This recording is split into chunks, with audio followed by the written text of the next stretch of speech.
जो निर्माण श्रमिक हमारे यहाँ पंजीकृत हैं उनके हितार्थ काफ़ी सारी योजनाएं संचालित हो रही हैं। उसमें मुख्यतः एक मातृ शिशु बालिका मदद योजना है, जिसमें श्रमिक के 2 संतानों तक हित लाभ देय होता है। बेटा होने पे 31,000 रुपये, 26,000 रुपये, बेटी होने पे 31,000 रुपये का हम हित लाभ दे रहे हैं। साथ ही में एक FD का भी प्रावधान है बेटी के पक्ष में, लगभग 25,000 रुपये का। और इसके अलावा दूसरी बड़ी योजना हमारे यहाँ कन्या विवाह सहायता योजना है, क्योंकि हमारे यहाँ जो योजनाएं हैं वो जन्म से मृत्यु तक के लिए ही इस प्रकार से बनाई गई हैं कि श्रमिक के सारे जो हित लाभ में प्राप्त हो सकें। तो फिर बच्चियों की अगर शादी करते हैं, कन्या पुत्रियों के अपने श्रमिक, तो उनकी अगर वो घर पे शादी कर लेते हैं, हमारे यहाँ 1 साल में आवेदन करते हैं, तो हम उन्हें 55,000 रुपये की धनराशि हित लाभ के तौर पे देते हैं। इसके अलावा हमारे यहाँ एक बहुत महत्वपूर्ण योजना निर्माण कामगार मृत्यु सहायता दिव्यांगता योजना भी चल रही है, जिसमें कि श्रमिक की अगर दुर्घटना किसी कार्यस्थल पे निर्माण श्रमिक की मृत्यु हो जाती है तो उसको 5,25,000 रुपये की धनराशि दे रहती है। और अगर साधारण मृत्यु हो जाती है तो उसमें 2,25,000 की धनराशि उत्तर प्रदेश भवन संगठन बोर्ड के तहत दी जाती है। उनकी योजनाएँ हैं।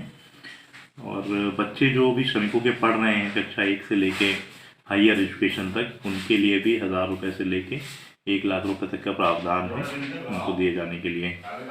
सर जी, आपने बताया कि जो बच्चे हैं, जी बहुत अच्छा आपने बताया, लेकिन उन जो है बच्चों के जो अलीगल तरीके से जो है श्रम लिया जाता है नाबालिग बच्चों से, इसके बारे में क्या प्रावधान है आपके विभाग?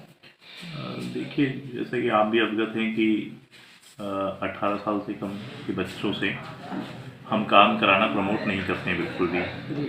बाकी 14 से 18 के बीच में रेगुलेटरी क्लॉज है, उसमें कुछ नियम एवं शर्तें हैं, उसके तहत वो भी गैर खतरनाक कार्यों में नियोजन किया जाता है, लेकिन हम उसको भी प्रमोट नहीं करते हैं।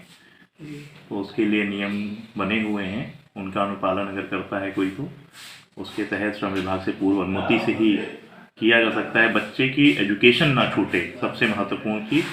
और उसके बहुत समय है कि रात में शाम को 7 से सुबह 8 बजे तक नहीं कार्य कराएंगे, 6 घंटे से ज़्यादा नहीं करा सकते हैं। ये सारी चीज़ें हैं। बाकी इसमें हम लोग नियमानुसार लगातार कार्रवाई कर रहे हैं, हर महीने भी कार्रवाई कर रहे हैं।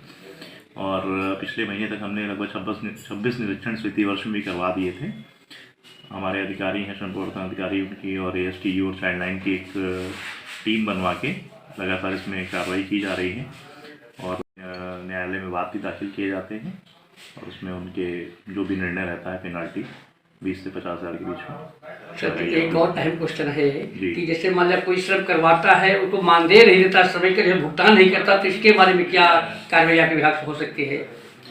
भुगतान नहीं देता है, अगर कोई हमारे यहाँ शिकायत प्राप्त होती है कि फलाने हैं या इन्होंने काम कराया, हमें अपने यहाँ नियोजित किया, हमें भुगतान नहीं कर रहे हैं या कम भुगतान कर रहे हैं, तो प्रयास ये होता है, पहले तो हम जांच करा लेते हैं प्राथमिक लेवल पे, उसके बाद वार्ता कराने का भी प्रयास करते हैं कि वार्ता से उसको जो भी उसका हित लाभ दे मिल जाए। अगर उससे उपरांत भी कोई ऐसा नियोजक है जो नहीं मान रहे हैं कि हम नहीं देंगे, तो इस मामले में फिर हम लोग वाद दाखिल करा के उनके विरुद्ध RC जारी करा के उसको भुगतान करवाया जाता है।